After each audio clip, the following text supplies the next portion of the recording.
Hi hello guys. Guys, कैसे हो सब? हम लोग ठीक हैं।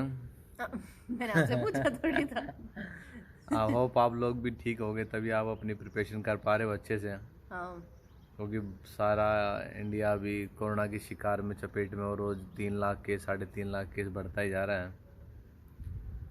तो ठीक है, वो तो चलो बुरी बात है। चलो, लेकिन आपके पास टाइम है तो आप प्रिपेयर कर पा रहे हो, तो अभी हम डिस्कस करते हैं। आज हम क्या डिस्कस करेंगे? सिचुएशन बेस्ड ऐसे।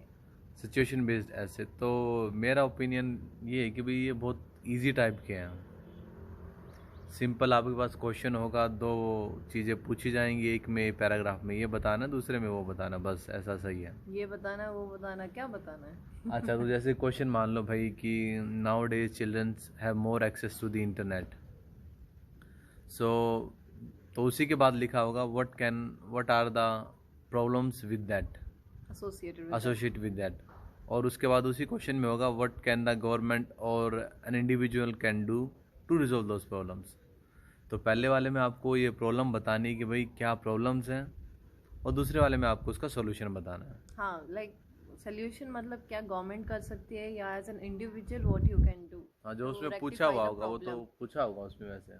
पूछते हैं ना वो हाँ, शायद। कि हाँ। भाई गवर्नमेंट क्या कर सकती है, आप क्या कर सकते हो। हाँ, सिंपल है कंपैरेटिवली, क्योंकि डायरेक्ट क्वेश्चन है तो आपको डायरेक्ट आंसर आप आराम से दे सकते हो।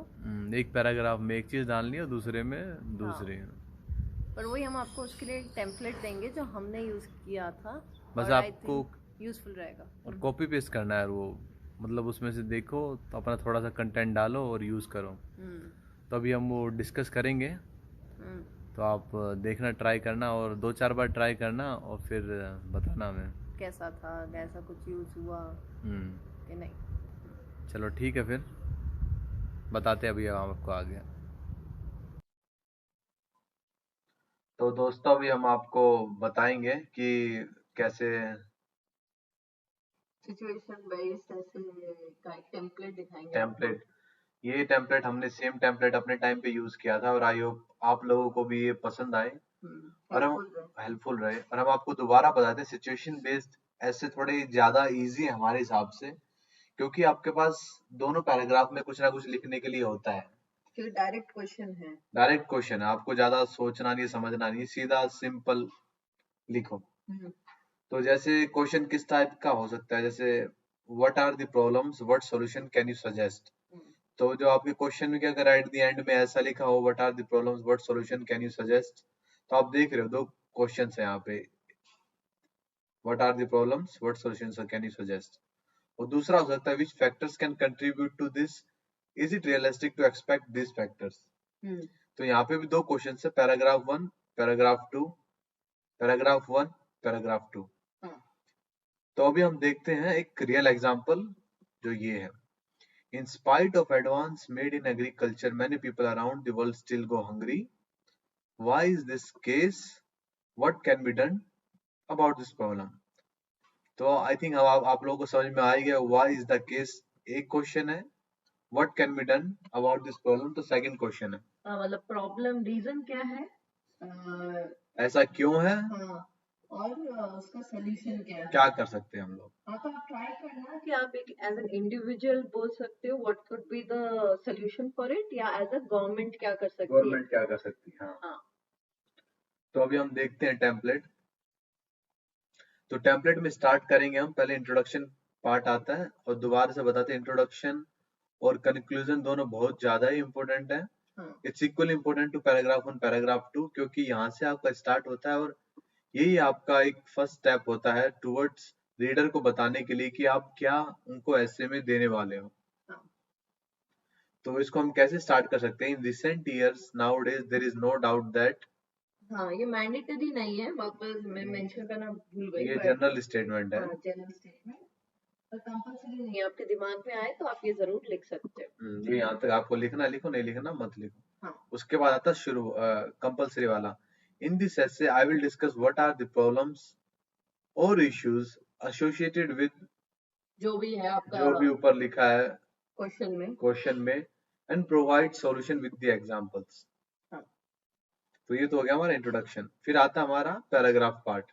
तो मतलब आपने इंट्रोडक्शन में बता दिया है कि मैं जो आगे ऐसे में वो प्रॉब्लम्स डिस्कस करने वाला हूँ, ये ऐसा क्यों हो रहा है, और उसका सॉल्यूशंस भी देने देने वाला वाला हूँ। हूँ फॉर एग्जाम्पल के साथ। हाँ, तो हम शुरू करते हैं, जैसे हम पैराग्राफ 1 में क्या है, टू बिगिन विद फर्स्टली, ये लिखने के बाद आप लिख लो जो आपका पॉइंट हो कि हम्म, क्या एक प्रॉब्लम आपको लग रही है। पर मैंने जो कहीं पढ़ा था कि इम्पोर्टेंट है कि आप एटलीस्ट 2 या 3 प्रॉब्लम्स जरूर लिखिए एसोसिएटेड टू दैट। हाँ 2 या 3 प्रॉब्लम लिखो, और पैराग्राफ 2 में उनके सॉल्यूशन लिखो। हाँ, हाँ, आप ऐसा भी कर सकते हो, 3 प्रॉब्लम के साथ 2 सॉल्यूशन भी हो सकते हैं, हाँ। तो आप वैसे भी लिख सकते हो, या तीनों को अलग अलग लिख भी सकते हो, ऐसा भी कर सकते बट हो। कोशिश करना कि एटलीस्ट 2 प्रॉब्लम्स दो तो लिखो ही आप, हाँ। लिखो ही। हाँ, हम्म, तो टू बिगिन विद फर्स्टली जो भी यहाँ पे आएगा, उसके बाद आप उसका रीजन लिखो, this is because this happens because, हाँ, और यहाँ पे इस बात का रीजन। हाँ। फॉर एग्जाम्पल, फॉर इंस्टेंस, जो भी आपका एग्जाम्पल है यहाँ पे, हम्म, और इस बात को एक्स्ट्रा ऐड करने के लिए, जैसे प्रॉब्लम जो भी है, secondly, additionally, additionally, furthermore, further more. हमने इसमें यही लिखा कि इन रिजल्ट वो सब नहीं लिखा, क्योंकि हम चाहते हैं कि प्रॉब्लम आप एटलीस्ट दो, प्रॉब्लम ही लिखो यहाँ पे, हाँ, हाँ। 2 तो एटलीस्ट लिखो ही। हम्म, हम्म, और यहाँ पे आप अपना फिर सेकंड वाला पार्ट लिखेंगे। हाँ, secondly this, what factors contribute to this, अगर ऐसे कि we still go hungry, why is this case, तो जो भी पहला केस यहाँ लिख दो, और दूसरा यहाँ पे है। तो अभी आ गया हम पैराग्राफ 2 के ऊपर। हाँ।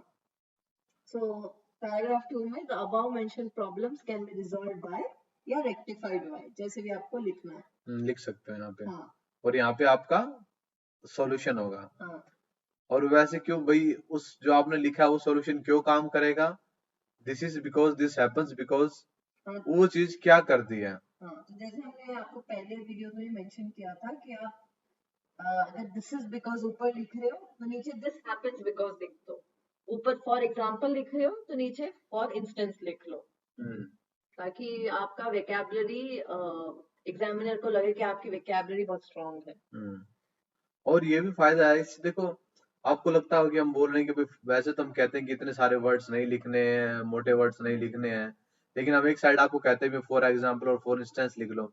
वो ऐसा है क्योंकि आप फॉर एग्जाम्पल फॉर इंस्टेंस एक दूसरी जगह पे रिप्लेस हो सकते हैं, लेकिन जो डिफरेंट वर्ड्स होते हैं कई बार हमको उनका यूसेज नहीं पता होता, बस हम देखते हैं सिनोनिम क्या है और कॉपी पेस्ट कर दिया, बट हमें हर चीज कहीं और यूसेज हो सकती है, but for example for instance एक दूसरे को रिप्लेस कर सकते हैं। हाँ, जैसे आप देखो ऊपर आपका वर्ड है एग्रीकल्चर, तो हम्म, एग्रीकल्चर के लिए हमारे पास वर्ड जो दिमाग में, मुझे तो फार्मर आता है एक्चुअली, पर फार्मर आप कहीं इसमें यूज नहीं कर सकते। हम्म, वो लॉजिक और उसका मीनिंग ही थोड़ा चेंज हो चेंज जाएगा। होता है, हाँ।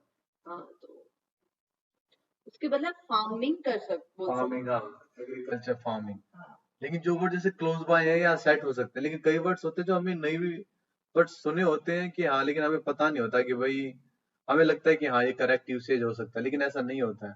आपको वर्ड अगर आप देख रहे हो सिनोनिम्स, तो भी उसका यूसेज भी देखो, तो आपको, आप यूज करो तो आपको कोई दिक्कत नहीं आएगी। हम्म, शायद हम दोनों की फर्स्ट टाइम यही गलती थी कि हमने हर चीज का सिनोनिम सिनोनिम्स देख लिए थे और जाते थे पेपर में, और हाँ, हर फर्स्ट जगह सिनोनिम्स, जैसे स्टूडेंट का मान लो तो हम बैचलर लिख दिया, प्यूपिल प्यूपिल लिख दिया, और तो पता नहीं बहुत कुछ। हाँ बहुत कुछ लिख दिया, मतलब जो भी वर्ड्स आते हैं, लेकिन वो सेंस नहीं बन रहा होगा शायद, हमें लग रहा है। हाँ, ठीक है, तो उसका दिस हैपेंस बिकॉज जो भी रीजन लिखा, फॉर एग्जाम्पल फॉर इंस्टेंस जो भी यहाँ पे आपका वो है, further more by doing other method, तो और ये तो हो गया आपका एक काम। तो आप इस फर्दर मोर में आप बताओगे कि एक और सोल्यूशन। सेकंड वाले का क्या, जो आपने लिखा है उसका क्या सॉल्यूशन होगा यहाँ पे, या अनदर मेथड जो भी है, और also we can resolve this issue by this thing जो भी है। हम्म, तो उसके बाद आता है हमारा कंक्लूजन।